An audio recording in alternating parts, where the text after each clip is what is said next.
What is up, guys? Welcome back. We got another episode of the Fantasy Fellowship for you. It's Sunday. Happy Sunday, August 3rd here. I'm gonna be going through all 32 teams, giving you guys my quick thoughts. I'm gonna try and make this video as fast as possible. It's not gonna be super in-depth, but we got preseason games starting next week, and I want to just get as much of my thoughts and my process out there so that we can watch some things during preseason. And then I'll probably update this video again after maybe week 2 or 3 of the preseason. So I already did this in, I think it was July 1st where I last put this video out, but we're going to do it again. We're going to go team by team here, and I'm going to do my best to get this done quickly and informatively. So let's just start with the Buffalo Bills, shall we? We're going to go alphabetical here.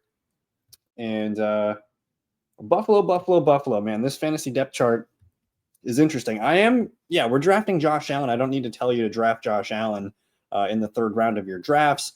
The running backs, James Cook, I'm open to James Cook because he's kind of like round 3, round 4. I think he can be a really solid RB2 for us this season. I am interested in Ray Davis as a guy that's just going to be on my bench. And if the situation arises where he's the healthy back and maybe James Cook is missing a game or two, we're going to start Ray Davis in that game. I don't think Ray Davis will have weekly value, but he could. Maybe he does. It just depends if they're going to pay him. So we're going to kind of watch that and see if Cook does get paid and if Ray Davis does have, maybe Davis gets 5-6 touches per game and he's got like a really low floor. But if he's catching passes or anything like that, we're going to watch for that. But for now, he's just a handcuff type running back on my bench. Tight ends, Dalton Kincaid and Dawson Knox. I'm not really interested in Dalton Kincaid. I think, we've seen Kincaid play for a couple years now. He's injured, I believe. He's got some kind of knee issue or something. He's been missing practice. He's tight end 2 material for me. I don't want to go into my season with him as my tight end 1. A little bit nervous about that. And as long as Knox is healthy, man, they're going to use Knox out there because they like how he blocks and they like him in a lot of their run-oriented schemes. So keep an eye out. If Dawson Knox misses time and all the snaps go to Dalton Kincaid, we might have something there. But for now, I think Dalton Kincaid's just a tight end 2. And then the receivers. Today we got news. Khalil Shakir out. He's week to week with a high ankle sprain, which I do not like. It is August 3rd. Maybe he's ready to go for week 1. But I'm slightly nervous, man. He's missing a whole month of training camp here. He's not going to get any reps anymore, probably maybe not till late August. So that's a huge hit. I think Josh Palmer is the steal of this offense here. I think he's going to probably lead the team. If Shakir's out, Josh Palmer probably leads the team in targets. I do think Keon Coleman's going to be more involved this year, but I think he's going to remain inconsistent. He's basically the Gabe Davis replacement that they were looking for. I do think he's a best ball. Keon Coleman's a best ball pick. Really, all these Buffalo players are more best ball. I don't know if I'm going to feel good about any of them in my lineup outside of Josh Allen. But for redraft, I'm open to taking shots on Shakir. I'm assuming he's going to dip in ADP. So I think Shakir and redraft makes sense. Palmer and Keon Coleman are guys that we can put on our bench in redraft and see what happens. Keep an eye out for Elijah Moore and Curtis Samuel. I think Elijah's probably wide receiver 4 right now, and he might actually get moved into the slot here with Shakir missing some time. So we're going to watch to see if Elijah gets any more work with the ones stepping in for Shakir. I'm kind of interested there. Nothing really else to note on the Buffalo Bills here, but we'll keep an eye on these receiver rotation. The truth is, when Shakir's healthy, yeah, he's going to be PPR friendly. The other guys are probably just going to be boom bust, TD dependent, that kind of thing. But I am drafting Coleman, Palmer, a little bit Elijah Moore. I target Kincaid when I get Josh Allen and best ball, but overall, this is a Josh Allen offense, and you want to make sure you get Josh Allen, you get the whole pie with him. 1 second. Just closing a window or two. It's noisy outside. It's State Fair. I live right outside State Fair, and it's been a busy week. Anyways, your Miami Dolphins. Interesting team. I think this could be a fun team this year if Tua stays healthy. Tua is nothing more than a super flex QB2 option in a 1 QB league. He's going to be on your waiver wire. That's fine. Zach, if something does happen to Tua, though, I think I'm happy with this rotation, whether it's Zach Wilson or Quinn Ewers. It's an upgrade over what they've had the last couple of years, and I think they can still run their offense somewhat successfully. It's going to be a drop off, but I think they've done enough here to ensure decent QB2 play. This offense is Devon Achane. I think he's one of my favorite running back targets right now. He's probably worth a late first round pick. You can get him in the second round though. So I absolutely love, if I'm at the turn and I want to land one of those stud receivers like Malik Neighbors, Brian Thomas Jr. or whatever, and come back with Achane, I think that makes a lot of sense. Or if you just want to lock in Achane at the 10-11 pick and then get the receiver on the way back, I think that makes sense too. He's going to be the guy catching 70, almost 80 passes this year. Jalen Wright, I like him to be the main handcuff. We'll see about Alexander Mattison because teams trust him in pass pro and other situations. And then I do like Ollie Gordon. But I want to see, in the preseason might tell us, does he have the RB2 spot locked up or is he competing with these guys? So we're going to watch for that because I do want the Dolphins RB2 probably on my bench. I think there's room for 7 to 8 touches per game as the RB2 here. So they might have, a little bit of a game plan each week. And then if Achane does miss time, we got a guy that we know we need to start. So I want Dolphins running backs and we'll just figure out the preseason stuff.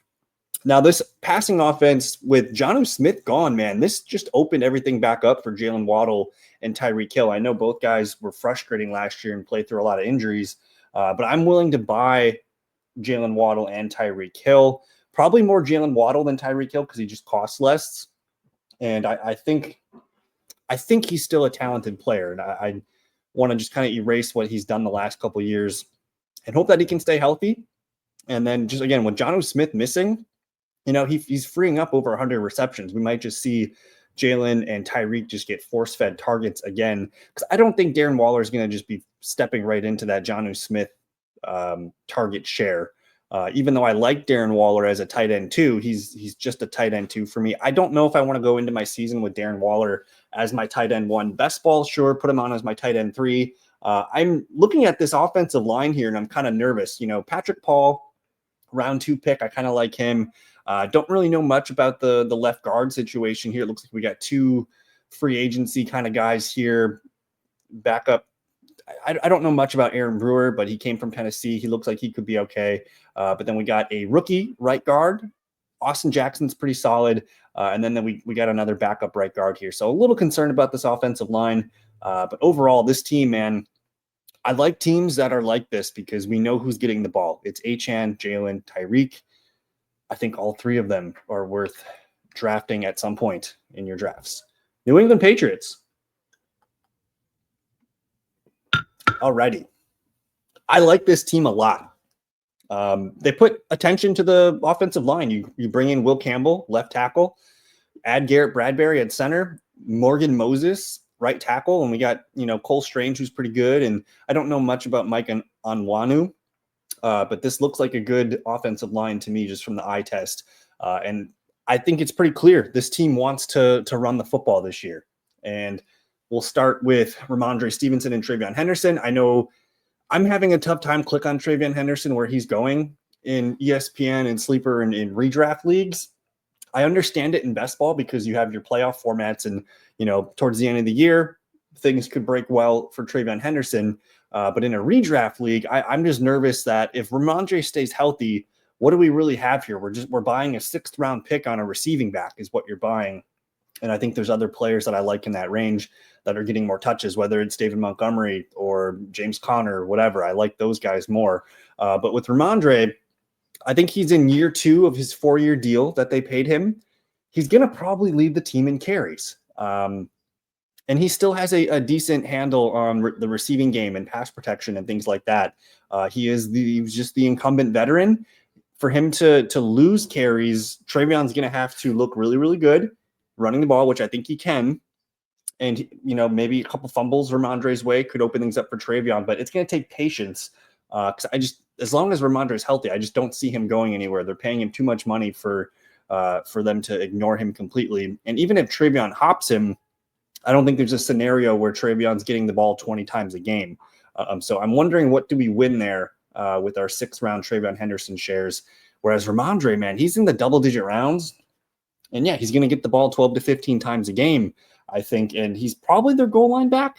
I noticed he did look slimmer. He was talking on NFL Network, and he's looking good. I did hear from my guy Aiden that he did have a fumble on the Patriots in the stadium practice night. But I'm nervous, man. This team wants to run the ball. I think both guys are going to be used. I just don't like buying the receiving back who's not starting in the 6th round. So I tend to gravitate towards Ramondre Stevenson because you can get him on your bench. Your RB3 or 4, you can get him on your bench, which could be exciting. And this whole offense, they want to run the ball, but it really all hinges on Drake May. And they did a pretty good job here. They brought in weapons for Drake May. They brought in Stephon Diggs. They bring in Matt Collins, who's a really trusted player out there in terms of what he does as a blocker and just being in the right spaces and providing a big body. And then they bring in Kyle Williams, who I like quite a bit. They brought in Efton Chisholm, who sounds like he's going to make the team. So we got something here. Diggs, Douglas, probably not Booty. Kyle Williams, I think those are the top 3 receivers that are draftable. We're not drafting Matt Collins or anybody else. But I'm having a tough time picking out which receiver is going to be the guy I want. I think Diggs is the obvious answer, but will he be himself? I mean, he looks great off the ACL and everything. Like, he looks great. Aiden did say that he was getting handoffs and quick screens and things like that the other night. So I'm open to Stephon Diggs just because he is the alpha receiver in town, man. He's relatively cheap. I think he's probably like a 7th or 8th round pick. He could a team's number 1 receiver. He could easily get 5-6 catches per game. He's not a super sexy pick, but he's a guy that could pay off as soon as week 1. If he comes out and he gets 10 targets, man, we're looking pretty good. So I'm open to buying Stephon Diggs. I do like Demario Douglas late. I think he has a dark horse chance to lead the team in receptions and targets, maybe not yards and touchdowns, but I think just the way he operates in the slot, he could be a nice player. And then we're going to watch for Kyle Williams, who in best ball, I'm very interested in. I don't know about if I'm interested in him in a redraft purpose. He's probably going to be like your last pick in a redraft league, which is fine. And I want to see him in this preseason. He's one of the big missing pieces for me. What can he do? What can he offer? And can he crack the top 3? Because I think they're rotating Matt Collins and Kayshon Boutte here as the starting X. And Kendrick Bourne's still going to get some run. So I just worry that there's too many guys rotating in here. It's Diggs and Douglas for me. And then the tight ends, man, they're still going to gobble a lot of stuff here because they do a lot of 2 tight end stuff. Hunter Henry and Austin Hooper both had moments last year. Henry's just like that classic guy that's going to be sitting at the top of your waiver wire every week. And he's got a good chance at 40, 50 yards and a touchdown. So not necessarily a guy you need to draft, but we'll watch for that. I like the Patriots, man. I think Drake May, probably a guy that is being drafted outside the top 10 or 12 quarterbacks, where if you want to be the last guy to draft one, grab Drake May. And, you can grab another one, whether it's CJ Stroud, Jordan Love, Caleb Williams. Grab 2 quarterbacks and just play the matchup, see how it goes. I think Drake May's rushing upside makes him pretty fun for fantasy. So I'm excited to see a step forward for this New England Patriots. They did bring in a lot of names here on defense too. I think this could be a nice first year for Mike Vrabel and his New England Patriots. All right, I'm trying to go about 3 minutes per team. It looks like we're on track so far. New York Jets. They did a lot of stuff, man. Bringing in Justin Fields. You got a new tight end. You got a new right tackle. We like their offensive linemen that are already there. We'll see about the left guard. But everything's kind of in place for this team to run the ball and play off Justin Fields and his legs.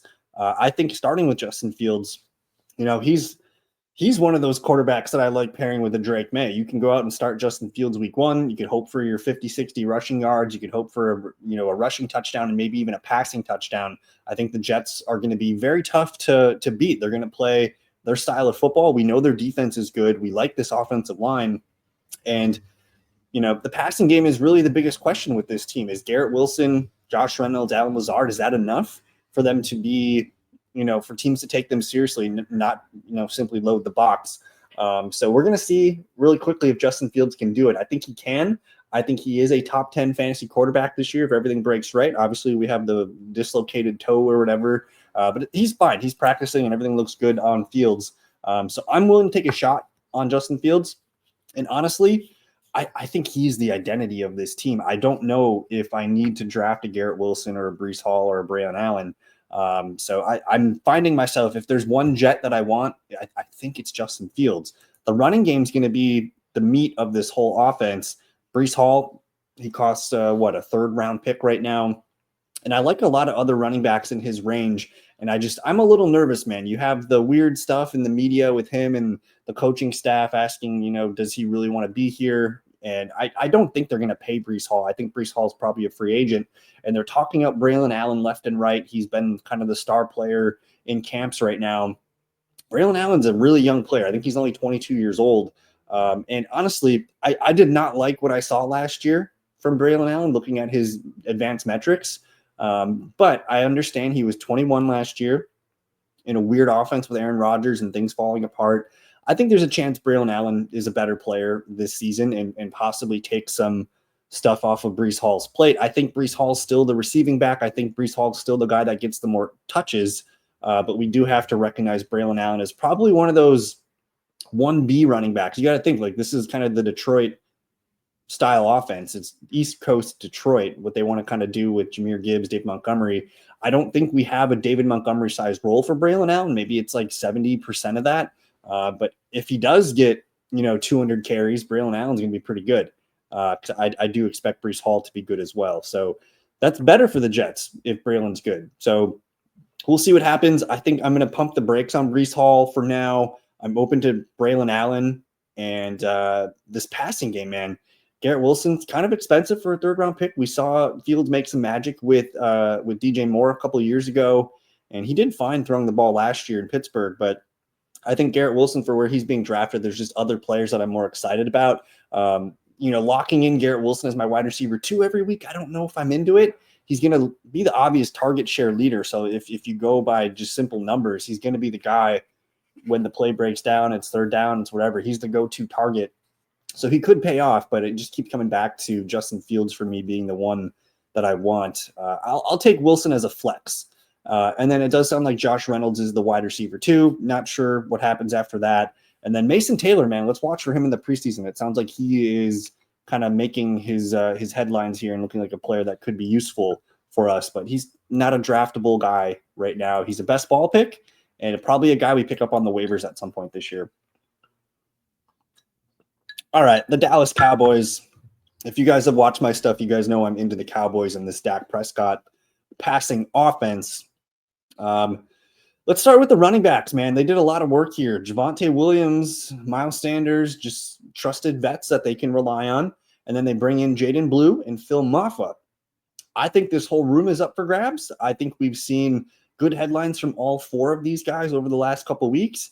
I'm expecting Javonte Williams to get the most touches in this group.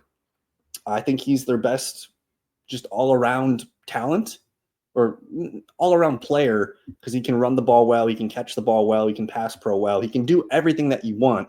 So I think he's kind of the default guy. And then they're going to mix in Sanders. Maybe Sanders is out there in third down situations. Maybe he's out there in goal line situations. They're going to mix him in. And then Jaden Blue is going to be your lightning rod where, he'll get maybe 2-3 series a game. And if they get a big chunk play or 2 off him, I'm not going to be surprised. And then Maffa is the sleeper.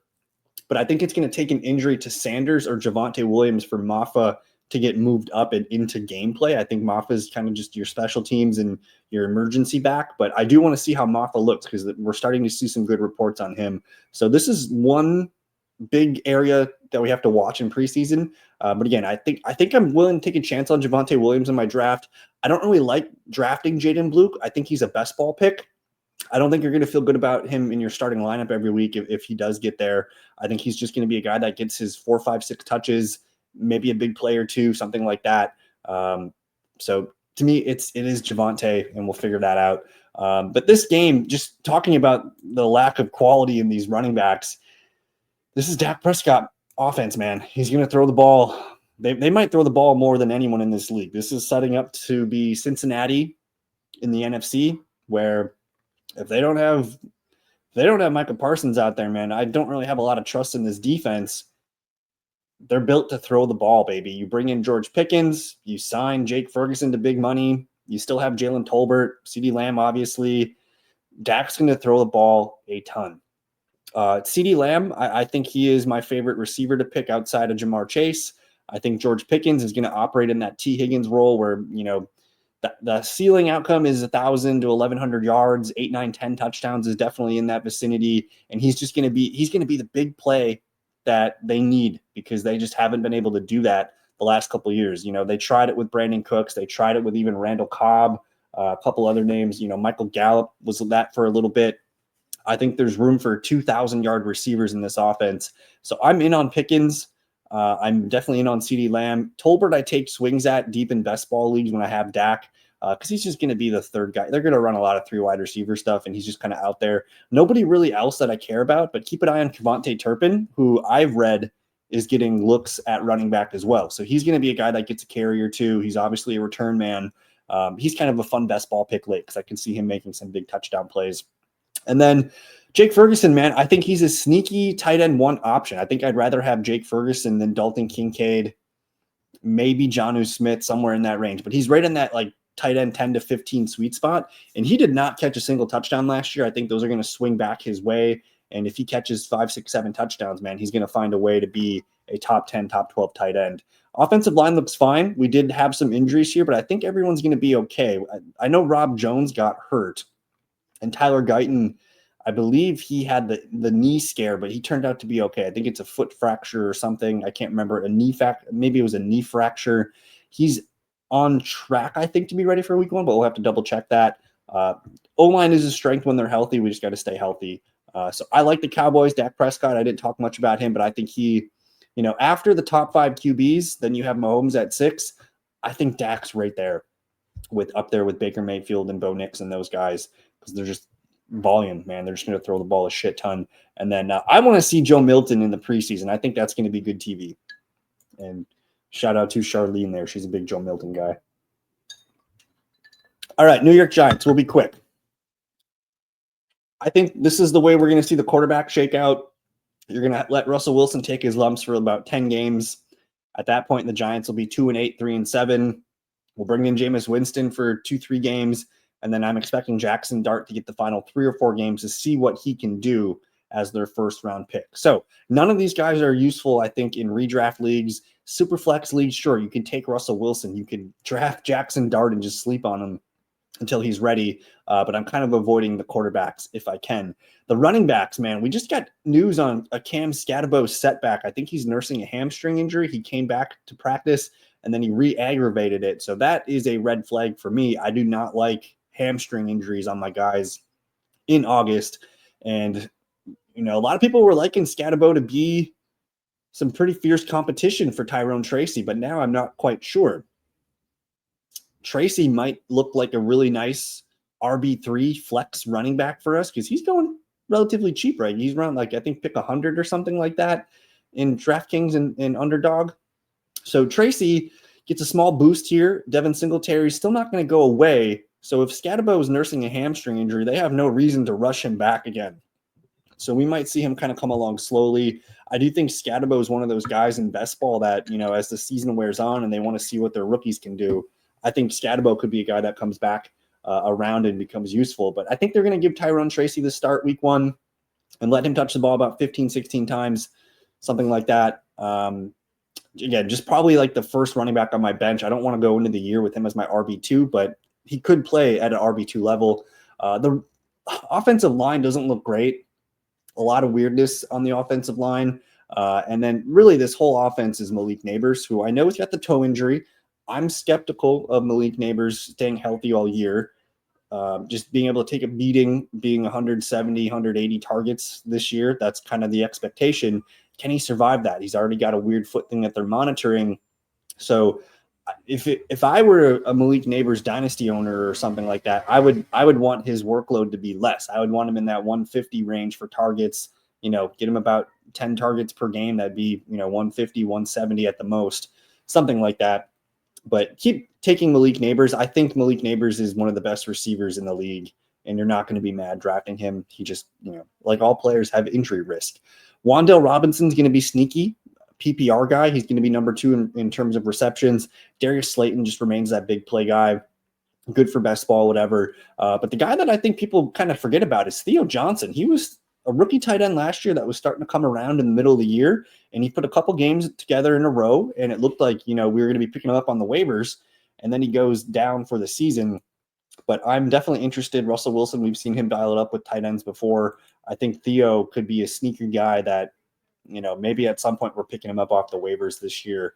For sure in best ball, not quite there in redraft yet. So the Giants, man, draft your Malik Neighbors. You can get Wandale for your bench late, whatever on the quarterbacks. And I think I'm taking Tyrone Tracy right now. And then if Scatterbo continues to fall, we can put him on the bench and let him see what happens. Philadelphia, this one's probably the easiest team to predict what's going to happen here. You're drafting Saquon Barkley in the first round. I think I am concerned, just coming off a big season, 2,000 yards, not a lot of receptions. I do worry if he slows down a little bit, but I think I'm fine with taking him in the first round. The running back 2 spot, they have A.J. Dillon here, but I'm going to tell you, A.J. Dillon's not good. He struggled in Green Bay, could never really break out. He had, I think, the weird neck injury. Now he's got another injury. I like Will Shipley to be the handcuff backup here. I think he's the guy that is just clear to me. I'm drafting him a lot in best balls right now. Probably not needing to draft him in redraft. And then, it's A.J. Brown, Devonta Smith, Dallas Goedert. These are your pieces.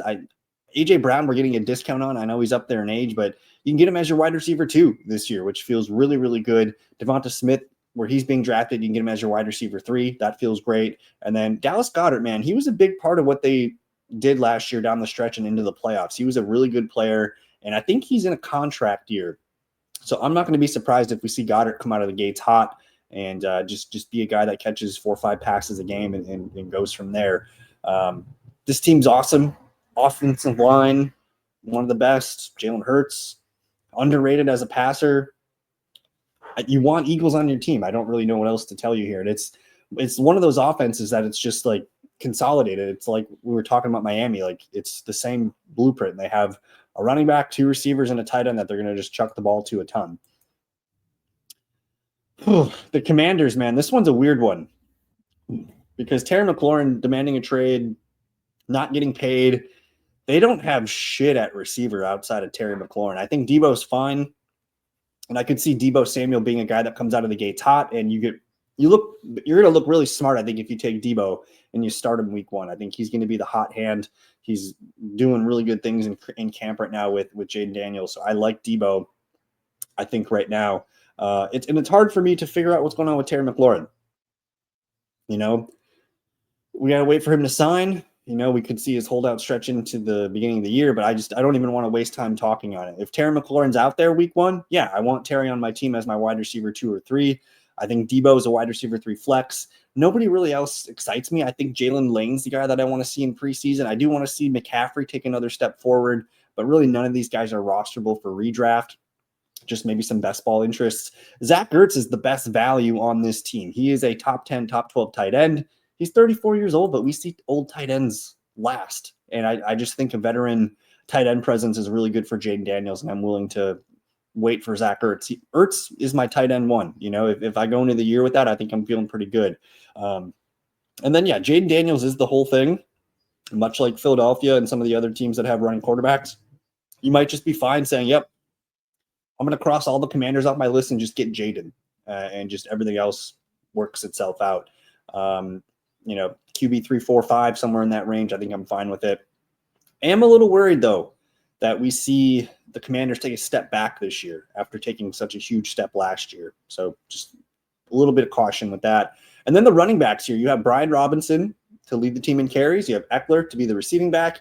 And then we got this new guy here, Ja'Cory Krosky-Merritt, who is an interesting guy. He doesn't have a lot of data on him because he had some weird stuff going on in college. But he is literally, you go to Commanders Twitter, and it's like you can't go a day without hearing about Ja'Cory Krosky-Merritt. He's a guy that I think we're all going to be excited to see in preseason. Probably not a guy that's going to steal touches unless Eckler or B-Rob get hurt. But I'm not totally closed off from the idea that Merritt could be the best runner on this team. He could be better than Brian Robinson. I don't think Brian Robinson's the best talent in the world. Robinson's just kind of replacement level. But I don't know. I don't draft a lot of Commanders backs. I do like Eckler in PPR leagues. I think Eckler can be your RB 3 or 4 on your bench. He's going to get his 8 to 12 points, and I think he's got something to prove yet. So Eckler excites me. And then JCM I do take in best ball right now, but I don't really take a lot of B-Rob, although I can see 1,000-yard, 10-touchdown season for Brian Robinson. But again, that hinges on the Commanders winning games, playing good football. We like the left tackle upgrade here.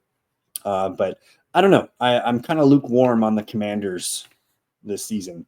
But boom, we have 30 minutes in. We got 8 teams done. So I think we're on a good pace. We have a lot more go. This is going to be a 2-hour episode. Oh, my goodness.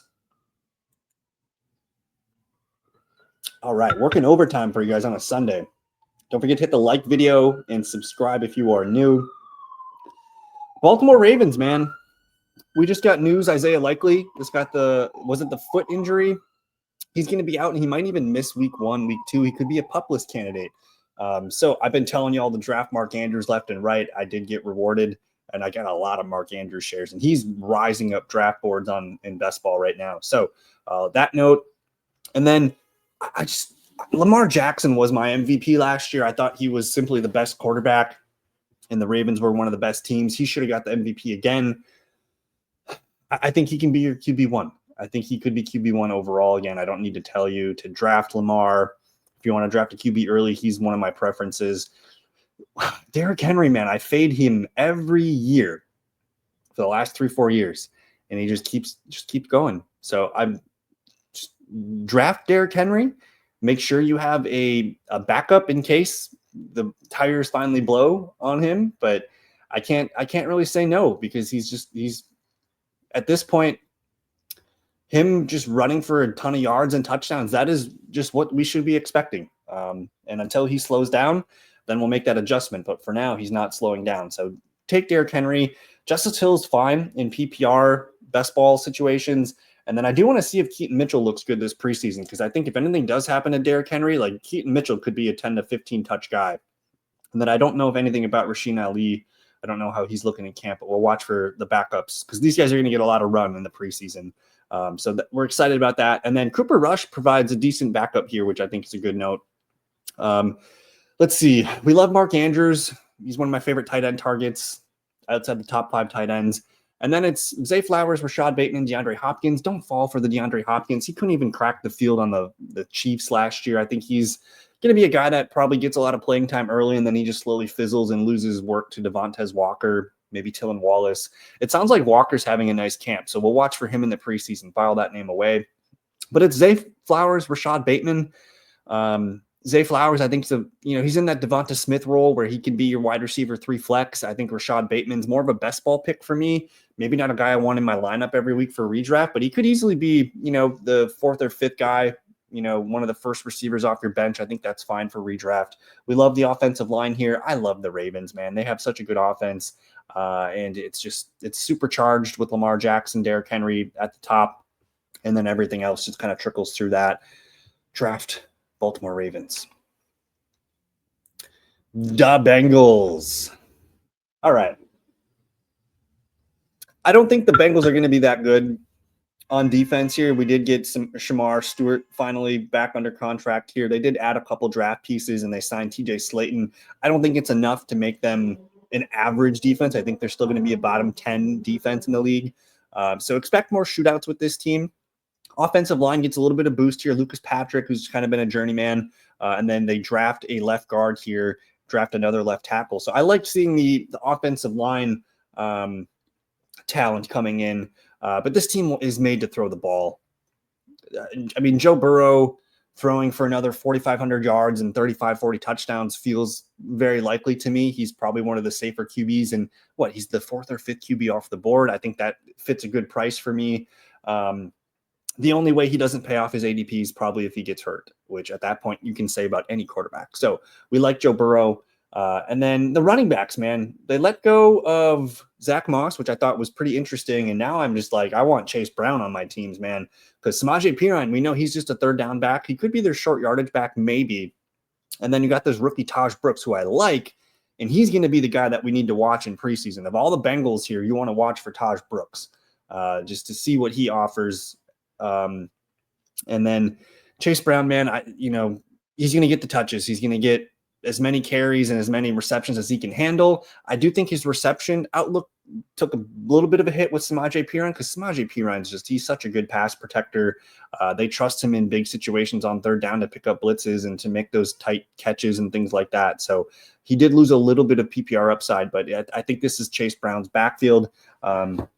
It will suck though if Samaje Perine gets the 2-minute offense, that will hurt a little bit, but Brown's still going to lead the team in touches. I don't have to tell you to take Jamar Chase. I don't have to tell you to take T. Higgins. We love both of those guys. I do want to see if anyone can beat Andre Yoshibas for the wide receiver 3 spot here. Is it Jermaine Burton? Is it any of these other jokesters here? We need more talent at receiver in Cincinnati. So next year, I hope they do draft one. I know they signed Jamar and T. Higgins, but I want like a true slot receiver here. They're kind of using a big body with Yoshibas. Jermaine Burton, maybe he has his head on straight. We'll see. And then the tight ends, man, they just signed Noah Fant. I did not see that coming with Eric All, who was looking like a good rookie last year. He's out for the season with the knee complications. Mike Gesicki's going to be – I view Mike Gesicki as their wide receiver 3. I think he's your true slot receiver. And, Noah Fant, not really known for his blocking and his actual tight end background, but he can kind of occupy a lot of those tight end stuff that Mike Gesicki doesn't excel at. So I think you're going to see a lot of Jamar Chase, T. Higgins, Gesicki, and Noah Fant on the field.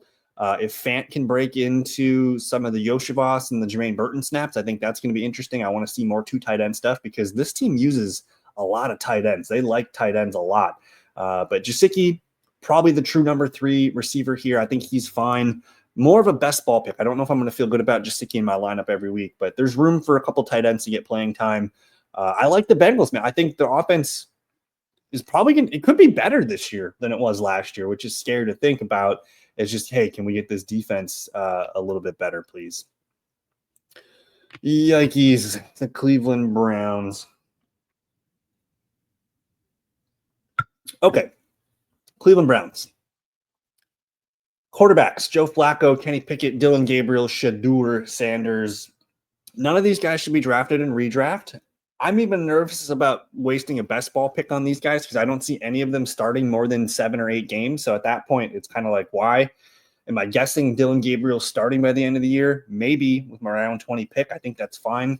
But I think we can kind of just erase Cleveland quarterback from our mentions. Maybe in a super flex, if you need to get Joe Flacco, fine, to start the year, that's fine as your QB3, whatever. I do think the pecking order, it looked like Kenny Pickett was going to run away with it. But Flacco is my guess for week 1. We'll give him 5-6 games. Kenny Pickett comes in the middle. And then it seems like Dylan Gabriel's ahead of Shadur, who's got a shoulder thing now. So we'll see. We'll see with these guys. Running backs, Quinshon Judkins looking like a fool. Still not signed yet. He's got court stuff going on. We got to figure that out. He's kind of undraftable right now until we get more information. He's going to get suspended, I would assume. So that's making like Dylan Sampson look like a pretty fun pick. He's gonna be fun to watch for preseason because I think we want to see Gabriel and Shadur in the preseason, but we got to watch this running back battle because I think Jerome Ford's not going anywhere. He's going to be the third down receiving back. He actually had some really nice advanced metrics when I did my data study. He was one of the top backs last year and a lot of fun stats. But Sampson is a really exciting player that I think, if maybe Judkins isn't even on the team week 1. Maybe Dylan Sampson is the RB1 week 1. I don't know. There's a lot of excitement with Dylan Sampson. I think he's an interesting best ball pick because we're going to learn about these quarterbacks and these running backs this year. Cleveland has to play them at some point and see what they got in these players. And I think Sampson, I like putting him on my bench. I take Jerome Ford in best ball just because he's going to be, I don't know, he's your Justice Hill basically, but I think he's a better runner than Justice Hill. So there's a lot to learn here at the quarterback and the running back spots. This team, I think they led the league in passing attempts last year. They're gonna be up there again this season. So Jerry Jeudy's on my radar. Cedric Tillman. I don't know if I'm in love with Tillman from a redraft perspective. I think he had a really nice, 2-3 week stretch last year where he looked like he was a starting wide receiver in your fantasy lineup.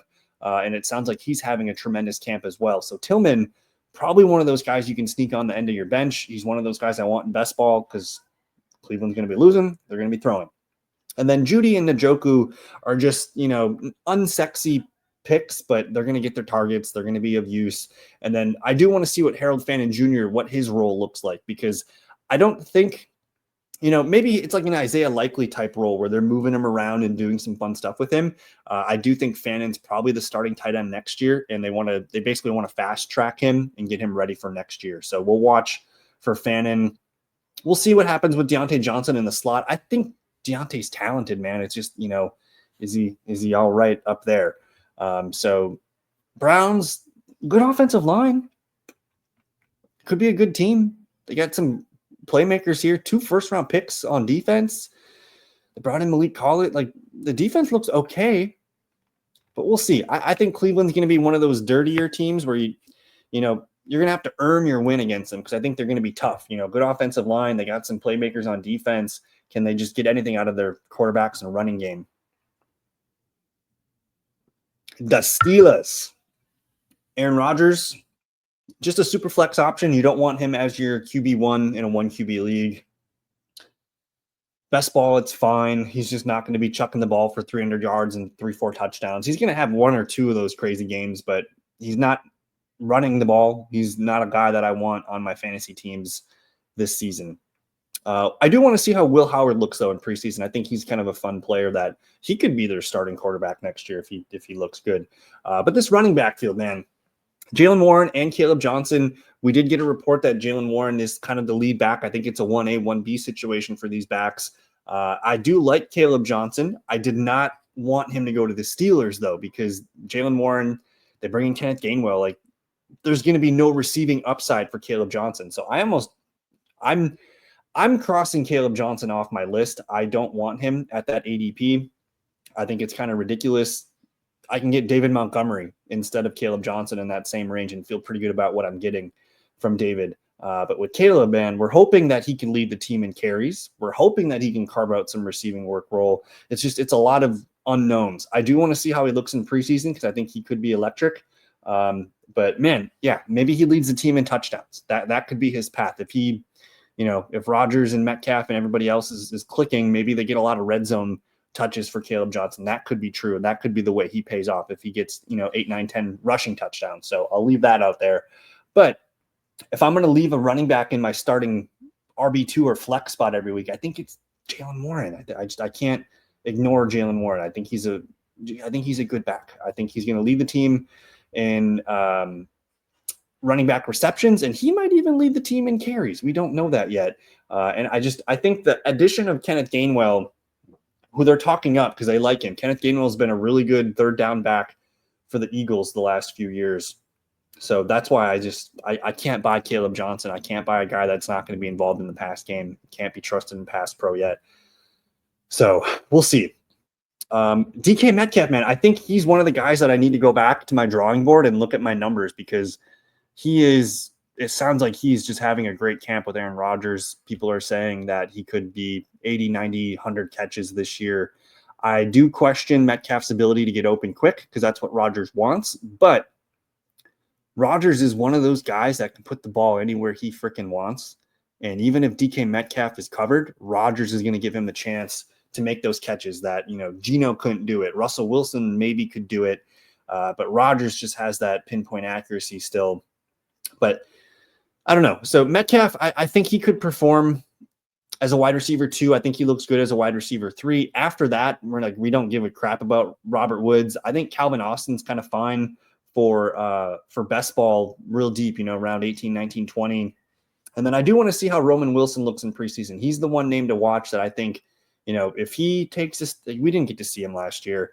If he does anything in preseason and he can outplay Robert Woods, I think he's a guy that could help Aaron Rodgers in the short area of the passing game. But this team went and traded for Jonnu Smith. They want to freaking use all the tight ends. We're going to see, and I saw it the other day, there was a tweet.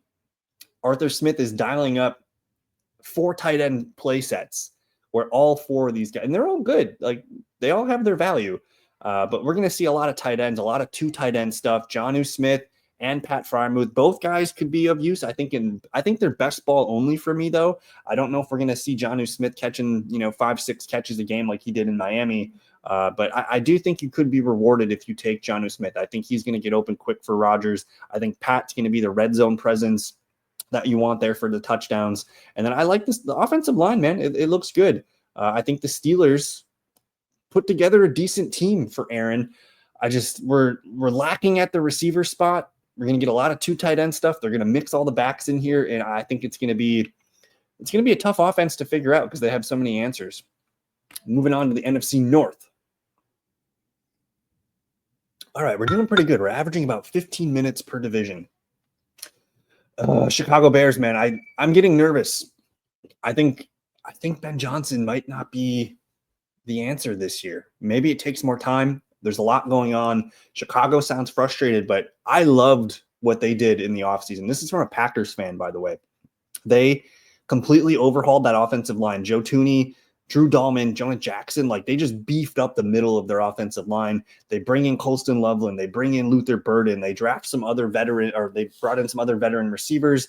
And then, yeah, you still added some players on defense here, whether it was, Grady Jarrett or the guy here from Indianapolis. They drafted a couple backups here.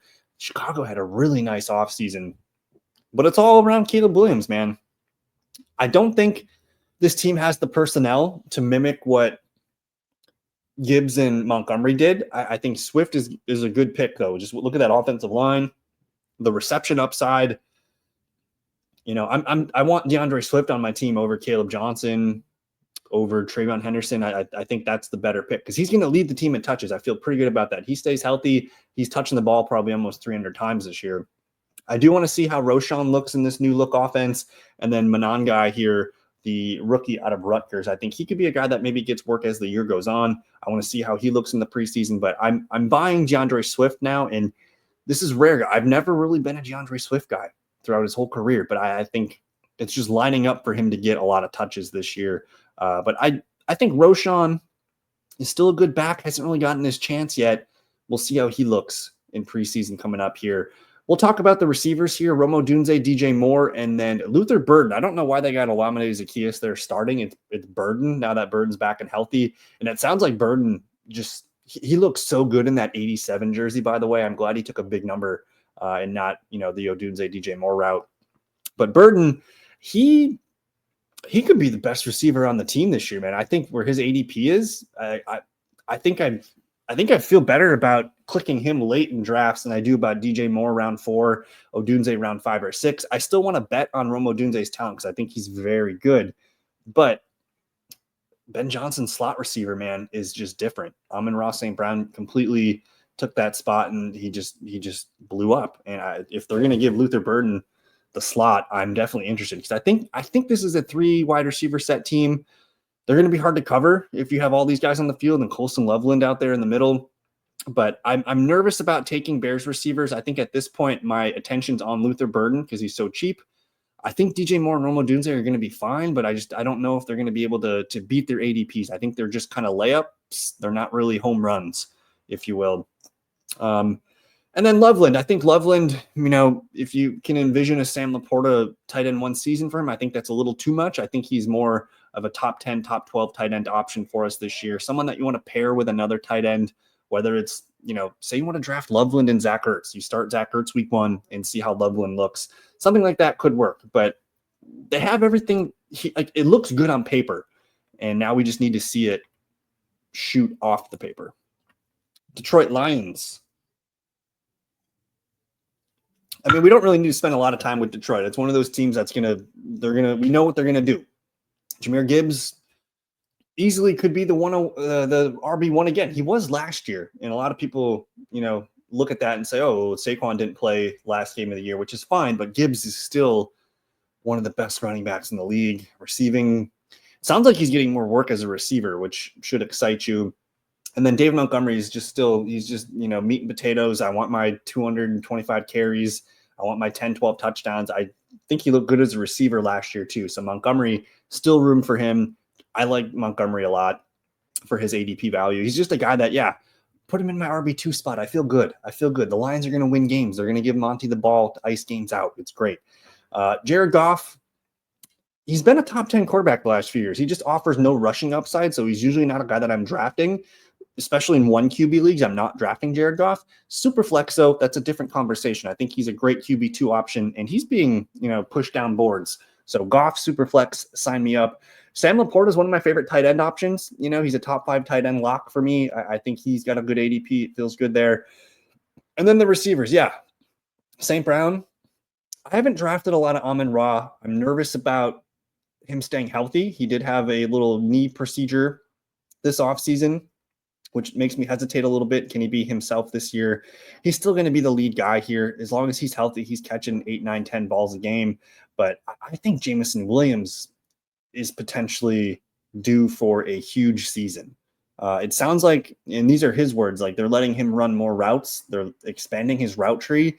If we're going to get more quick hitter stuff to get Jameson Williams the ball in space, we see what he can do when he gets an end around or the ball in his hands quickly. Good things can happen. So for that reason, I'm thinking Jameson could be a really nice 4th, 5th round pick for us. And then Tim Patrick, Isaac Tesla, not for redraft, maybe in super flex, but we want Lions on our team. It's pretty simple, guys. This offensive line's pretty elite. I will say that with Aiden Hutchinson back, this defense is going to be better. Maybe the Lions aren't involved in as many big shootout-y type games as they have been. All right, my Green Bay Packers. I'm going to keep it simple. Draft Josh Jacobs. He can be your RB1, but you can get him at RB2 prices. He's a round 3 pick, kind of in that turn, round 2, 3 turn area. Top 30 pick though, like Josh Jacobs he's going to be the guy. He's going to get almost 300 touches. And I honestly, losing Aaron Jones really, really hurt the fan base around here, but it took Josh Jacobs 1 season and everybody loves Josh Jacobs. I think he fits in with the team so well, and he can really focus on football here. He's a good person. So we like Josh Jacobs. If you can get him as your RB2, I think that's pretty disgusting. Like it's kind of stupid, honestly. After Josh Jacobs, I think the only other guy I want on my team is probably Jordan Love. I think if you want to wait for QB, you go get Jordan Love as your QB1, and then you can maybe grab another one if you want. Superflex leagues, Love looks great as your QB2 if you can grab him that early. Otherwise, I think he can, and he will finish as a top 10, top 12 back. I think last year you have the knee injury. Packers almost beat the Eagles that game, season opener last year, and they couldn't really open up the offense because he's coming back from a knee injury. He came back really fast too, by the way. He should have been out probably a month to 5 games, and he comes back I think week 3 or 4. And things look good. His receivers dropped the ball a lot, and you have Josh Jacobs. So the pendulum kind of swung back towards the running game this last season. This year, I think it kind of swings back, not all the way back though. It's going to be somewhere in the middle where this is just a good running and good passing team. And Love's probably a really safe bet for 4,000 pass yards, 30 touchdowns plus. And he's got some rushing upside as long as that knee looks good. I think you're going to be frustrated with Romeo, Golden, Reed, Kraft. There's a lot of bodies here. A lot of bodies. I don't see any of them being consistent week to week. I think Kraft is fine because it's tight end, whatever. Kraft could easily catch 8 touchdowns and none of this matters. And as long as he's catching 3-4 passes a game, you're fine taking those 7-point games every now and then. So Kraft is probably okay just because it's tight end. Receiver, I don't know what we're going to see. I think it's Dobbs and Golden out there in 2 receiver sets. I think Reed's going to sprinkle in the slot just like he did last year. They don't really want him on the outside. And so therefore he's still going to get, 60 catches probably, but it's going to be inconsistent at best. Can Matthew Golden just become the number 1 wide receiver? I think that's the bet right now. I think I want Matthew Golden on my team from the Packers receivers. You can put him on your bench too. That's probably what feels the best about this whole thing is I don't need him in my starting lineup. He's a guy that's probably going to get better as the year goes on. If they trade Romeo Dobbs, maybe let's open up some snaps for other guys. We'll see. But I don't know. The Packers are a fun best ball team because I think you can just tack on a lot of Packer players and hope that falls your way. But yeah, I'm excited, man. They got too many mouths to feed overall. So it just comes back to Jacobs and Jordan Love. The Vikings, this one's pretty simple. It's kind of the Rams and those other offenses that just feed their positions. Like, yeah, you're drafting Justin Jefferson. You're drafting TJ Hawkinson. I think the areas we have to talk about is what can we get out of JJ McCarthy, who I think is not on the table in 1 QB leagues. I think he's, of course, up for Superflex QB2 discussions. And honestly, you can probably get him even cheap, like as a QB3 option if you get too early guys. So I think McCarthy's good. I think he's going to use his legs. I think he's going to be fine. I don't know if he's going to put up Sam Darnold numbers last year. I think it's his rookie year. Sam Darnold was in his fifth year probably, and he had some seasoning to him. So it might take McCarthy some time to be consistent, but I think he's going to show some moments that look really good and make Vikings fans feel good about their QB. Now, the running back room, you got an older Aaron Jones. You bring in a Jordan Mason, and I don't think people are thinking enough about Jordan Mason yet. I think in a redraft league, Mason can be your RB3 or 4, and I think he's going to have startable value every week. He might be the goal line back. He might be getting short yardage work. I think Aaron Jones, they want to keep him fresh. Just kind of what the Packers did with Aaron Jones. It's kind of the same thing. You always had Jamal Williams or A.J. Dillon, whoever. You cannot – Jones is a Ferrari. You can't use him to punch – nails and hammers in short yardage and things like that. And if he gets his touches up too much, he's going to slow down and get injured. So I think the more we see Jordan Mason, the better it is for Aaron Jones staying healthy. I think Jones will be fine for where he's being drafted as an RB2. And I think the safety net is, Jordan Mason's there to take some touches away, which does hurt Jones's upside, but it keeps him healthier. So I'll take my 12 to 14 Aaron Jones points because he's going to run for his 70 yards a game. He's going to get his 2-3 catches per game. He's still a pretty good player in PPR leagues, but I just think Jordan Mason, you give Jordan Mason 8 carries, he gets his 40 yards and a chance at a touchdown. That's in his back pocket. And then if Aaron Jones does get hurt, Jordan Mason becomes a potential league-winning pick at that point. We take Justin Jefferson. Yeah, take him, top 5 receiver.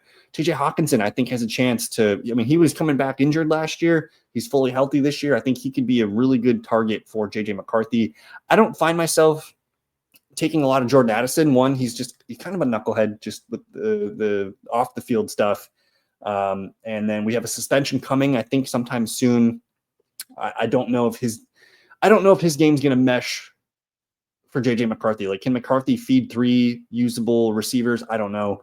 And then we'll keep an eye on Ty Felton there. He's kind of the guy I want to watch in preseason games. But we're moving fast. So we did that North divisions in about 27 minutes. So we're doing good. I need to take a breather here. All righty. The Souths, AFC South, Houston Texans. I'm going to probably start to speed this up here. When I think about the Texans and who I want on my team, it's Nico Collins.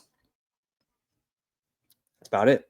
I think CJ Stroud has a chance to break back into the top 10, top 12 QB discussion. People were drafting him as like QB 5 or 6 last year because we were all drooling about Tank Dell and Nico and Stephon Diggs and all these guys. And now you bring in Jaden Higgins, Christian Kirk. You still got your tight end. We'll see about Jalen Noel, who I'm excited about in preseason. But I think this team's going to have to throw the ball. The offensive line looks a little suspect to me. Joe Mixon's nowhere to be seen. Don't know if he's going to be ready for week 1. Damian Pierce is not practicing. Nick Chubb is a dinosaur. And Woody Marks is a pass-catching back. I think this team's not going to be able to run the ball successfully. I think this could be a team that has to throw the ball 40 times a game. And you want Nico Collins on your team. I think I'm moving Nico Collins up in my rankings and projections. I might be taking Nico over Brian Thomas Jr. Nico might be like my wide receiver 5, something like that. So I'm all the way in on Nico. I think Higgins is fine on your bench in redraft. Best ball, I like him. I think Christian Kirk, though, he might be the guy that is the number 2 in receiving numbers for Houston. I think the slot receiver should be a good role. I do want to see what Jalen Noel looks like behind him, but to me, it's Nico Collins or bust. I do like Stroud, though. I think Stroud's kind of the guy. And I have no faith in these running backs. Even if Joe Mixon's back healthy, man, he's just an injury waiting to happen at this point. So red flags, alarms going off for the Texans. I'm nervous, man. I think the Texans might lose this division. Indianapolis Colts. This one, if you have to get one player on this team, it is Jonathan Taylor. And I think even if it is Anthony Richardson or Daniel Jones, it doesn't matter. JT is going to get fed. And JT is just kind of forgotten. He's probably one of the best running backs. Now that Nick Chubb is kind of dead, I think people could say that JT might be one of the best pure rushers of the football. him and Derrick Henry, him and Saquon Barkley up there. JT is very, very good. Not going to get a lot of receptions, though, but I don't think it matters because Derrick Henry doesn't get it. We could, one of these years we could see a 2K yard season out of Jonathan Taylor. So I'm drafting JT when I can. And then after that, man, the receivers are a mess. Pittman, Pierce, and Downs. I think Downs is my favorite to lead them in receptions. I'm not really drafting a lot of Pittman. I think Pierce is fine in best ball leagues. Like all the receivers are fine in best ball. For redraft, though, if I want to have one guy out there every week, it's probably Josh Downs. And even then, does he even crack my flex? I don't know. I love the offensive line here, but it's Tyler Warren. After JT, I think Tyler Warren might be the most desirable Colt. You can draft him as deep as like tight end 12 to 15 in that range. You could be one of the last teams in your league to draft a tight end. You can draft Tyler Warren and Colston Loveland and just see what happens with those two guys. Otherwise, the Tyler Warren, Zach Ertz connection, those two guys pair well. You just start Zach Ertz week 1 and see how Warren does. That could be a nice play as well. And then last but not least, quarterback. I am operating as Anthony Richardson will be the starting QB week 1. And I get it. Anthony Richardson gets hurt. Anthony Richardson can't throw, but he scores fantasy points. When he's out there, he's going to run the ball. He's going to get rushing touchdowns, and he's going to cork a deep ball or two to Alec Pierce or someone crazy and just make a couple big throws. And I just, super flex leagues, I'm all the way in on Richardson being on my team. And then what happens if Richardson stays healthy all year and they're winning games? He's their first round pick. They're going to give him a shot. For him to lose this competition to Daniel Jones, I think would be pretty bad and probably end his career almost. But I'm betting on Richardson to play well and to play healthy. And if everything falls apart and they have to go to Daniel Jones, that's fine. But I think Richardson, probably one of my favorite picks on the draft board. The Jacksonville Jags, man, is this a sleeper team this year? Liam Cohen doing some fun things here. A little bit of offensive line improvement. Obviously, plugging in Travis Hunter is pretty stupid. They have Hunter as a backup cornerback here, starting wide receiver up here. This is all Trevor Lawrence, man. We need to see it out of Trevor this year. I think Trevor was just starting to figure it out last year before he went down with that injury. You're looking at a guy that's going to throw probably a career high amount of touchdowns this year. He's a running quarterback. And the Jags defense, man, they're going to have to continue to play keep up with a lot of teams. So I think Trevor Lawrence is probably set up to be a top 12 QB, top 15 QB at worst. I think he's a great QB2 option for super flex leagues. And, if I want to go into my season in a QB1 league with, I don't know, Purdy and Lawrence or something like that and see how it goes, that's fine. Otherwise, you don't need to draft him in a 1 QB league. But a super flex league, yes. The running backs are going to be a mess. I don't think ETN's a good running back. I think he's a good receiving back. I'm expecting Tank Bigsby to lead this team in carries. And honestly, the Tank Bigsby profile is what you want Caleb Johnson's to be. But we already know it's going to happen. Bigsby's going to be the goal line back. He's going to get 12 to 15 carries per game. And if the Jags are better in winning games this year and establishing the run and using Bigsby more often because they're winning, that's a good thing. I think ETN's going to just be their third down, kind of change of pace back, which is fine. But there's a good chance that he gets traded. Like, what if ETN goes to the Cowboys or something at some point this year? Whatever. Because we want to see Bashal Tutin. We want to see LaQuint Allen. I want to see these two running backs in preseason. I think Tutin could be the starting running back as soon as next year on this team. We'll see.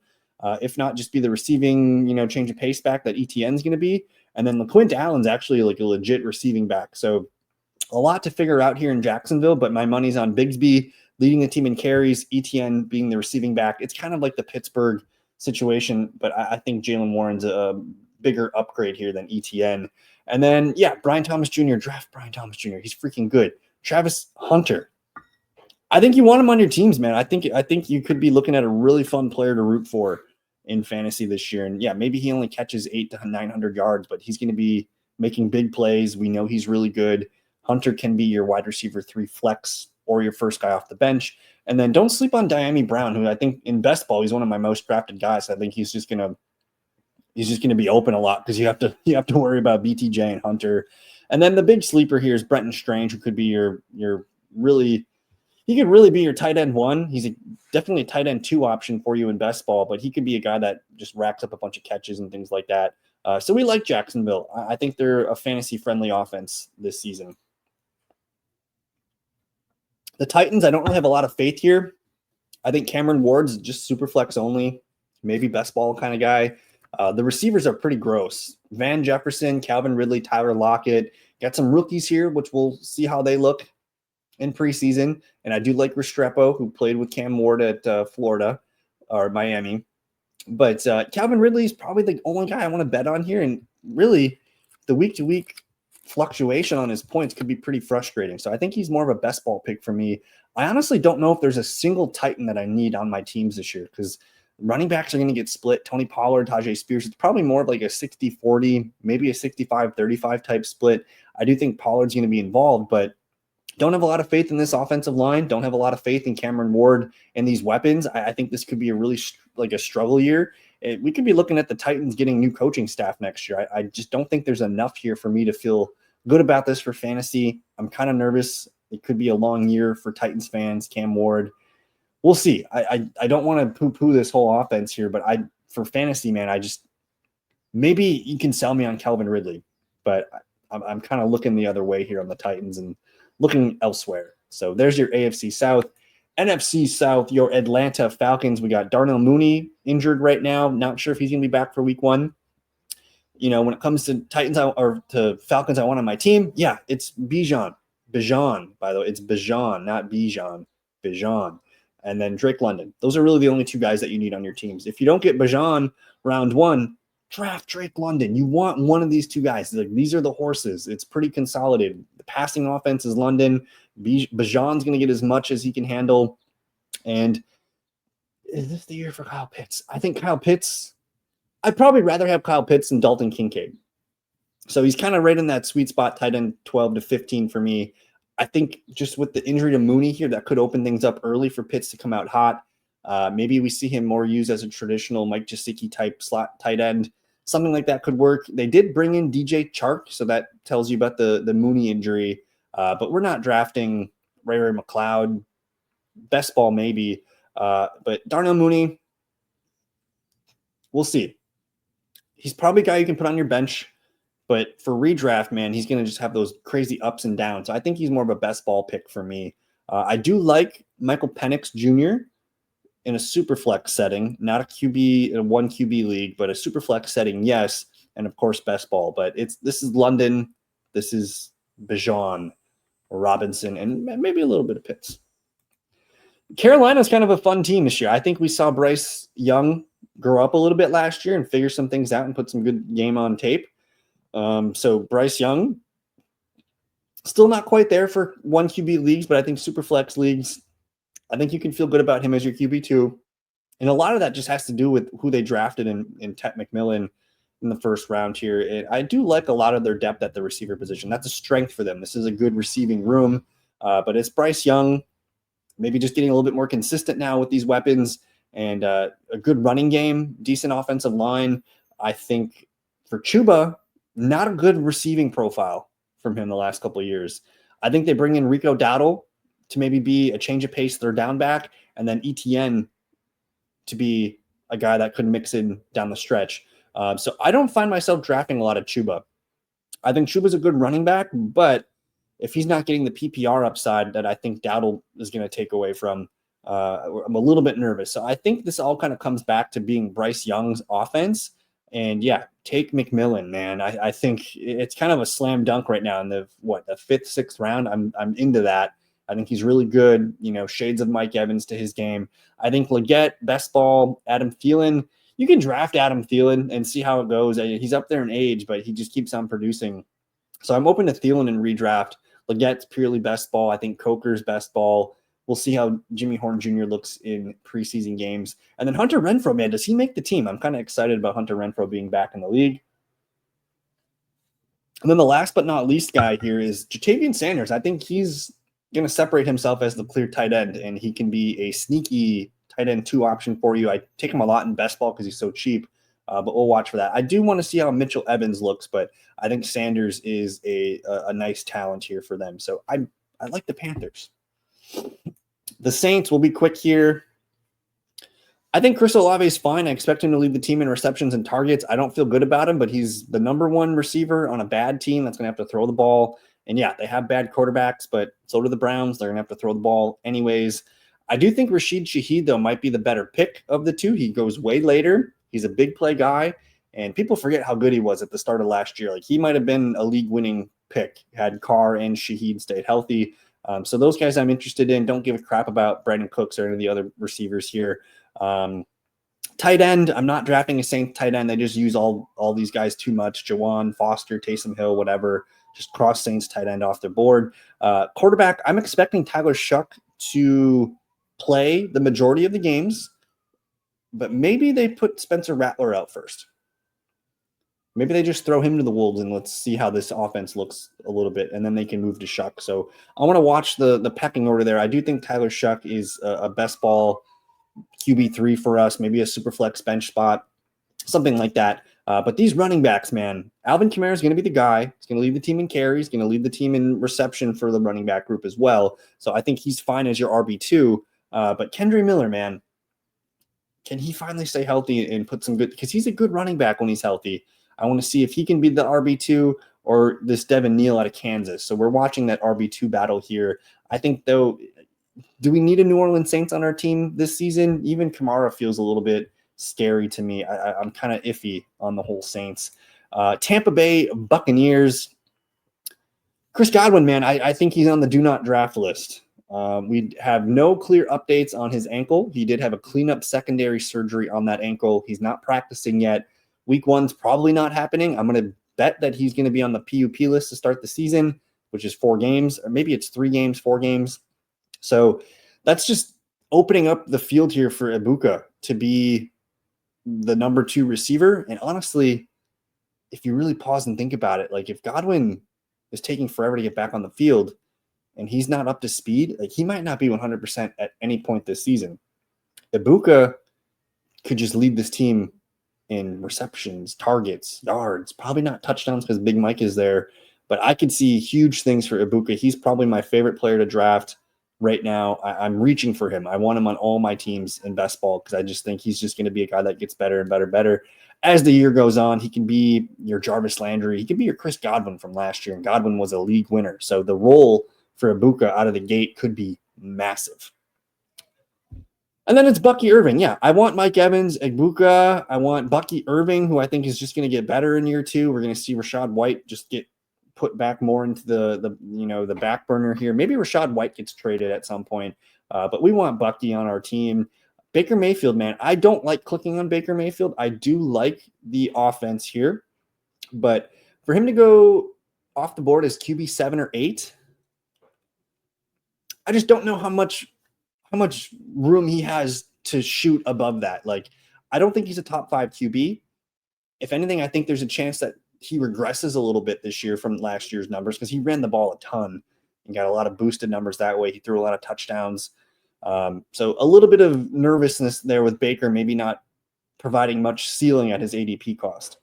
So I don't draft a lot of Baker. Don't draft a lot of K. Dotton. I think he's just a replacement level tight end too.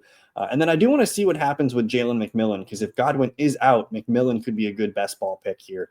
I like Tampa Bay, but we have some questions, and especially with Tristan Wirfs probably missing week 1. The NFC South and the AFC South are complete. We're going to finish off with the West. Alrighty. I like the Broncos, man. I think this is their year to really evolve and continue what they started to do last year. Bo Nix, yeah, he was a top 10 QB last year. I do worry about, just the second year sophomore slump. That does tend to happen, but they reloaded the running back room here. You added Pat Bryant, added Evan Ingram. I mean, I think it's pretty easy to think that this Bo Nix-led offense could be even better in year 2. Like, we should be excited to draft Bo Nix. I think Bo Nix looks fantastic as your QB2 for Superflex. And I do think if I want to wait for QB, Give me Bo Nix over Baker Mayfield. Bo Nix is going to have insane rushing upside.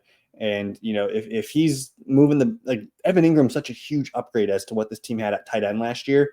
And Ingram just lives in that 6 to 10 yard range that's where Bo Nix is not a great passer. He likes to dink and dunk, and he looks for those short yardage areas of the field. And that's where Evan Ingram just fills that role perfectly. So I think there's a chance Evan Ingram leads this team in receptions and targets this season. I know they just paid Cortland Sutton, and I liked Sutton.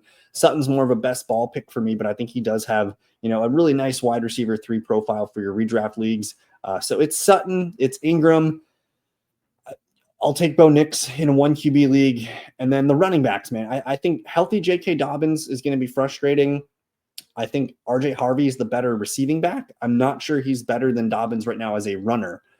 So we have to figure that out. That's the one spot we have to figure out. Because I think there's going to be room for both guys. And if Harvey takes a little bit of time to get settled in, that's fine. He is kind of expensive. I think he's a 7th or 8th round pick right now. But we can't sleep on Dobbins. Dobbins looked good last year at the Chargers, and he's going to be annoying. So a little bit nervous on the running back field split. So it's kind of just pointing to Bo Nix, Evan Ingram, Cortland Sutton for me. I think Marvin Mims is fine in best ball. Devon Vele is a guy that I don't think a lot of people give enough respect to. I like Pat Bryant, but Bryant might be kind of stuck in the Cortland Sutton backup spot. And Franklin's the clear backup to Mims.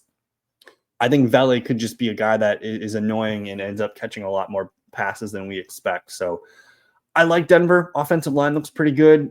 Like we might have to give Broncos a chance here this season. They look pretty good. Your Chiefs. Mahomes is the consensus QB6.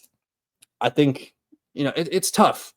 Drafting these QB 6, 7, 8s off the board, the floor is scary because they don't have a lot of room up to go. If Mahomes is QB4, I didn't really have that great of a year. It was a good pick, not a great pick. And if he finishes QB12, it was a bad pick, right?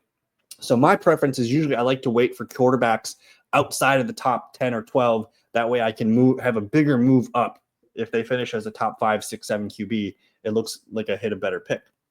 But Mahomes arguably is, he's due for some positive regression here. He has not been himself the last couple of years. This Chiefs offense has struggled, but yet they still win games.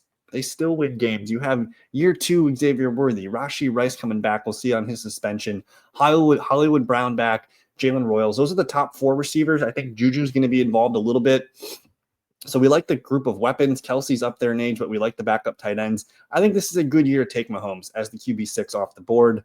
You can get him as your super flex QB1 and feel pretty good about that. And then for sure as your QB1, in a 1 QB league. So we're into Mahomes. I think the running back field has a lot of questions. I think Pacheco's your guy to lead the team in touches. Kareem Hunt's still a trusted veteran. He might be short yardage in certain situations out there. He's still a good pass protector and all that stuff. I do like Elijah Mitchell. He just never stays healthy, but we might be talking about Elijah Mitchell at some point this year on the waiver wire. And then Brashard Smith, man, they might be, scheming up some kind of Jerick McKinnon role for him at some point this season. So a lot to figure out here in the Chiefs backfield. I don't know if we're going to see Pacheco pay off. One, he's a smaller back. He plays very physical. He could easily get hurt.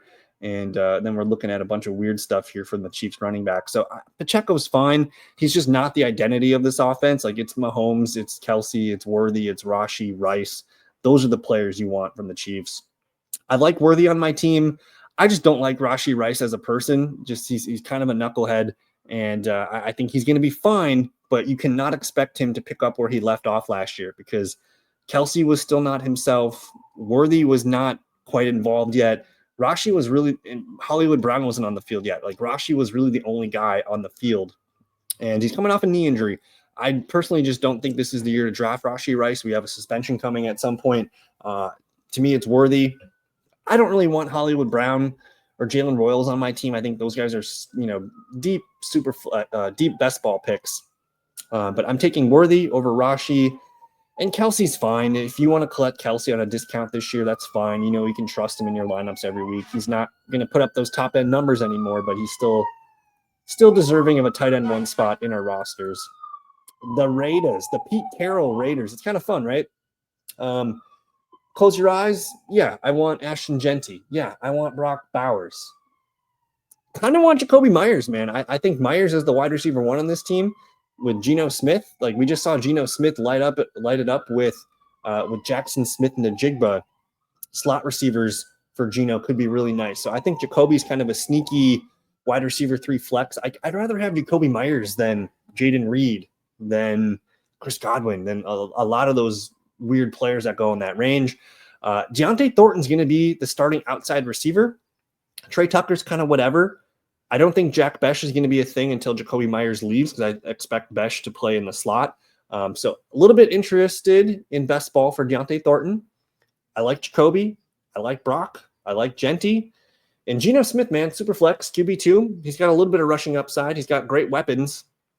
I mean, he's got Jacoby, Brock Bowers, Ashton Genty. Like, that's a good trio at all those levels there. And if he can just hit on some deep balls to Thornton, Tucker, maybe Besh, maybe some of the other guys here, it could be interesting. I like the offensive line. The defense is going to be good. I think the Raiders are going to be a sneaky team. They're going to win, I don't know, maybe 7, 8, 9, 10 games at the most. They're going to be competitive this year. And yeah, Genty, it's a rookie, but man, we see these top 10 running backs go every year, and they're just good picks. It did take Bijan a year or so to get into the offense there in Atlanta. That might have been Arthur Smith. I'm not quite sure. But I think you want Genty on your teams this year. He's going to be a top 5 play every week, and this team wants to – it's Pete Carroll, man. This team wants to run the ball. The Chargers, I think this is one of my sleeper teams for this season. I think they did some big things here. You know, you bring in Amari Hampton, Najee Harris is a Pirate, whatever. Mekhi Becton was a huge add as the right guard. You bring in Trey Harris. You bring in Keandre Lambert-Smith. Are they going to add Keenan Allen? I think I did see a report the other day. They didn't really add a lot of starters on defense here, but they added some names in the draft. They added some veterans here. I think the defense will be fine. But I'm excited about this offense. They kind of stunk the first month and a half or so because they were trying to run the ball with Gus freaking Edwards. Had to shift to J.K. Dobbins, and then both those guys get hurt. So we didn't really have much of a run game. This team wants to run the ball. Hampton is the pick. I think Amari Hampton could be a league-winning back this year. He could be a top 5 running back this year because, one, if you guys watch my stuff, we don't like Najee Harris. Najee Harris is not a good running back. He is Gus Edwards level running back right now. He's just not a good running back. He can do everything you ask him, but he's not going to add to a play very much. And now that he's got the eye thing, he's just not draftable. Like, I don't want Najee on my teams. I want Hampton on all my teams. Receivers, Ladd McConkey, one of my favorite players to pick. Round 2, I think he's got top 10 upside. And if he ran hot on touchdowns and catches 10 or 12 this year, he's going to be a top 5 receiver. Ladd McConkey is the real deal. We saw Keenan Allen and Justin Herbert make a lot of magic together. Ladd McConkey might be a better slot receiver than Keenan Allen. He's really, really good against the zone. Quentin Johnson, I know a lot of people like to make fun of him. He's a good best ball pick. He's going to make big plays. I think Trey Harris, probably a same thing, another good best ball pick.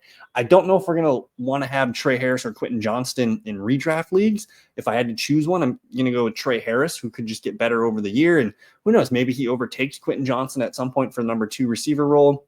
And then, yeah, we need to keep an eye on this Keandre Lambert-Smith, who caught the touchdown the other night.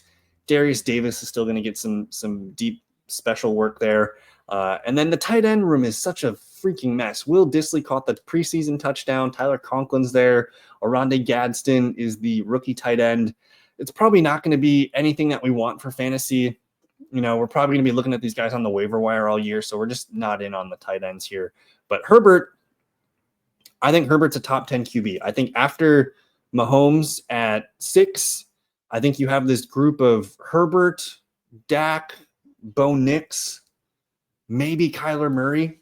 It's a fun group there, and I think Herbert is set up here with a really nice offense. And if they go out and sign Keenan Allen, we might be cooking here. Arizona. Guys I want on my team, Trey McBride, James Conner, Marvin Harrison, maybe Kyler Murray. I'm frustrated that this team didn't add anything at wide receiver to help Marvin Harrison get open. They're running it back. Michael Wilson, Zay Jones, Greg Dortch, Xavier Weaver. Simi Fehoko. Like, we just got a bunch of junk at wide receiver here after Marvin. So I do think Marvin is going to be more involved and more consistent this year. I think he led the league in uncatchable passes last year. So I expect that connection to be stronger. Hopefully they're working on that and finding he needs layups. He needs quick ways to get him the ball so he can outmuscle players. Have you seen him in his press conferences? He's so yoked up.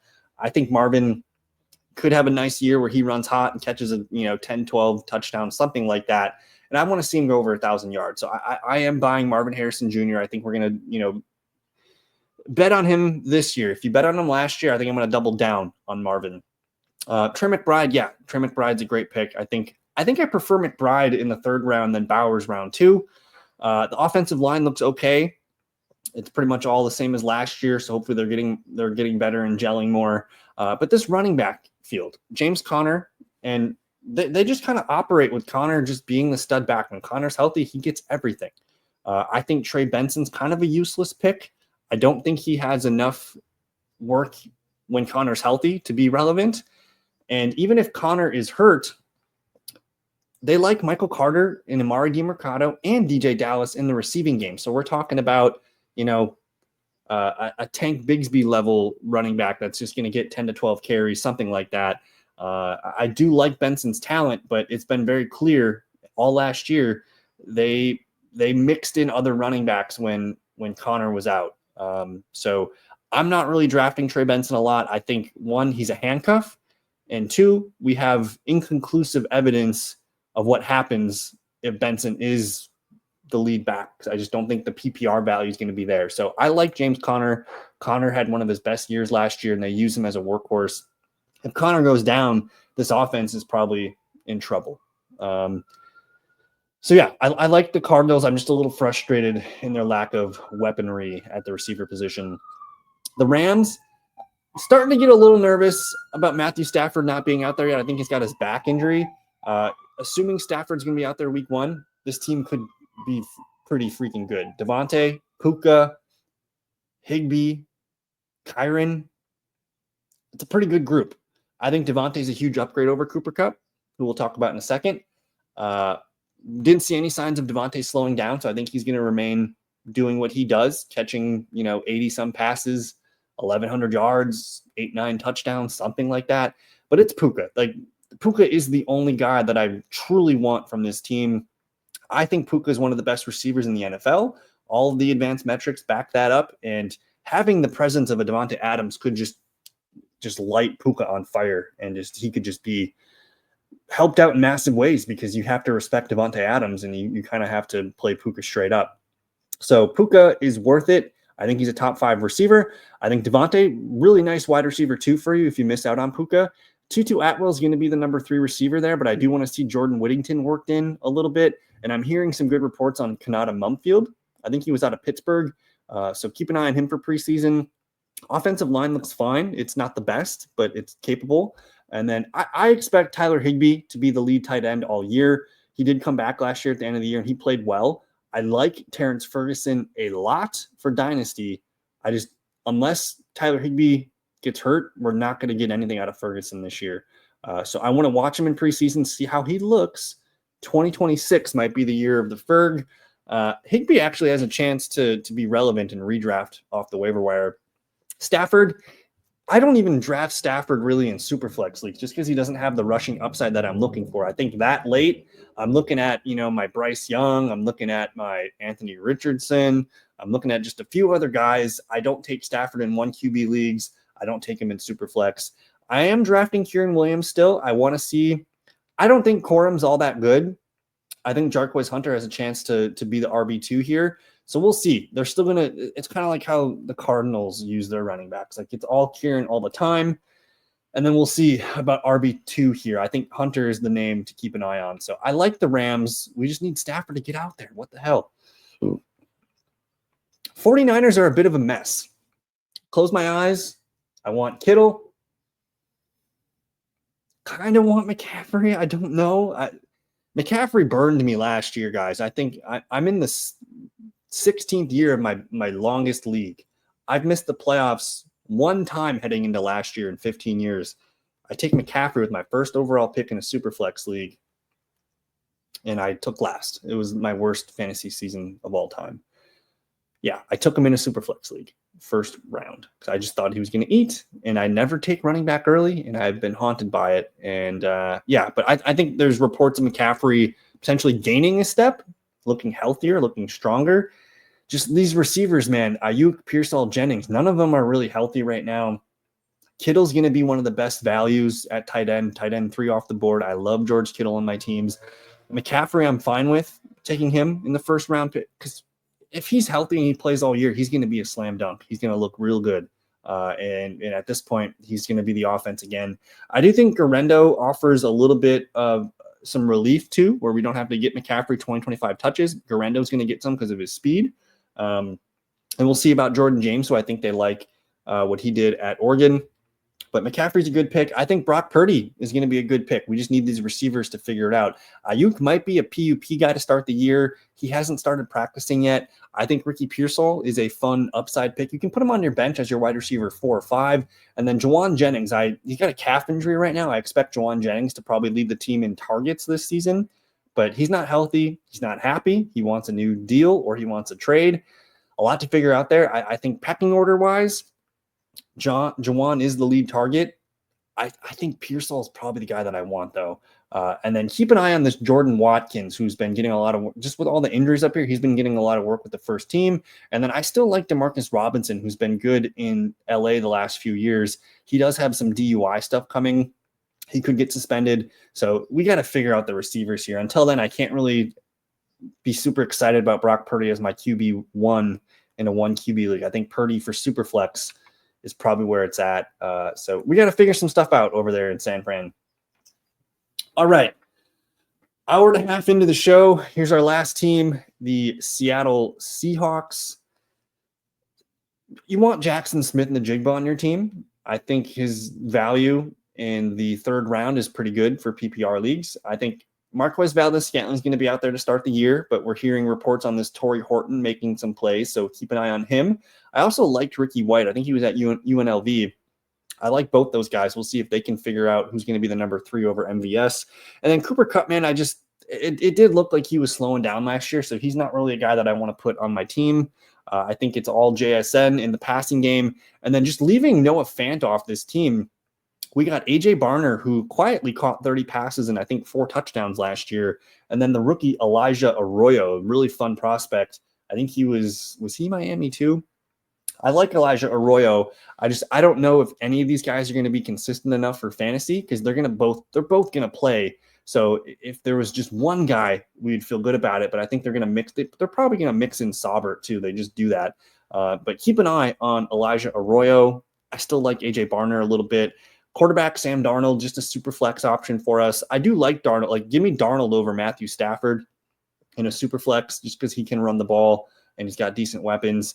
And then the running backs here, they're talking the hell up out of Kenneth Walker. I want to see Kenneth Walker stay healthy for a season, because if you guaranteed me I'm getting 16, 17 games out of Kenneth Walker, he'd be the best pick right now. And I'm coming around to really wanting him on my teams right now, because I think this team, this identity of this team, it might be Kenneth Walker's team in 2025. I like Charbonnet, but he's the handcuff here. He's not really quite the 1B. He's a handcuff. He's a good handcuff at that. But I think it's setting up for Kenneth Walker to be more involved again as a receiver and leading the team in rushing. We like the offensive line looks good. They've done a lot of investing the last couple of years. It's young, but it should be better this year. And just the big question is, what do we get out of Sam Darnold? I think you got to give him a running game, and that comes off of Kenneth Walker. So there you have it. Quick thoughts on all 32 teams. I'm out of breath. I'm roasting. It's hot. And happy Sunday, guys. Thank you for hanging out with me and watching this. If you guys liked it, again, please like the video. That helps the channel grow. Subscribe if you are new. Check out thefantasyfellowship.com. We have football games this week, baby. We made it. Thank you. Peace.